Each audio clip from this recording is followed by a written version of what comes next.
আচ্ছা মিস্টার নরেন্দ্র মোদীজি, আপনি তো প্রধানমন্ত্রী হওয়ার আগে তো এই চা বেচতেন, তো চায়ের ব্যবসাতে কেমন লাভ লস ছিল একটু আমাকে হিসাবটা বুঝান তো।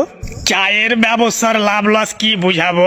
চায়ে ভালোই লাভ হয়, কোনোদিন একটু বেশি লাভ হয়, কোনোদিন কম লাভ হয়। কারণ গায়ের দোকানের হিসাব বুঝতে পারছেন, কোনো কোনো কাস্টমারে তিনটা চা খেলে দুটার দাম দিলে, একটা দাম দিলে না, ওটা ফাঁকি মেরে দিলে, তো মাঝখান থেকে লাভ থাকতো কিছু। মোদিজি, আমিও চায়ের দোকান দিব ভাবছি, তো আপনি যদি কইতেন যে দুধ চায়ে বেশি লাভ না লাল চায়ে বেশি লাভ।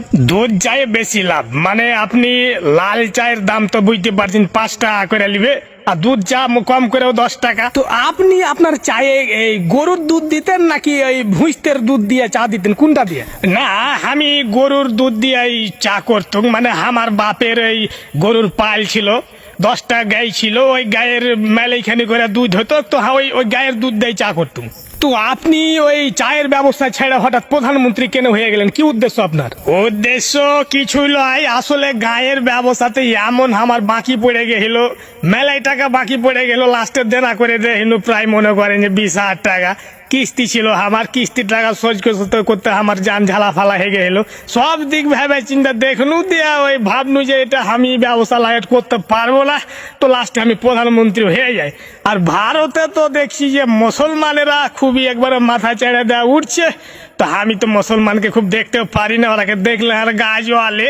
তো ওই দিক থেকে ওই চিন্তা ভাবনা করনু যে এরাকে কিভাবে দমা যায়, তো আমাকে একটু প্রধানমন্ত্রী হইলে এরাকে আমি একটু চাপা চিপা রাখতে পারবো, আর মারতে পারবো, পিটতে পারবো। তো এটার লেগাই মনে করেন যে প্রধানমন্ত্রী হওয়া। মুসলমানেরা ফের আপনার কি ক্ষতি করলে যে আপনার ওর ঘপরে এত রাগ, আর ওরাকে মারতে হবে, পিটতে হবে, মানে আপনার কি উদ্দেশ্যটা কি? মেন উদ্দেশ্য হইল যে আপনারা তো জানেন যে আমি গরুর মুদ খাই, গায়ের মুদ খাই। এখন গায়ের মুদ যদি খাই আর ওরাই ফের ওই গাইকে জবাই করে খাই, তো আমি যেটা মুদ খাই ওরা যদি জবাই করে খাই, তাকে ডেকে মানাই কয়েন তো।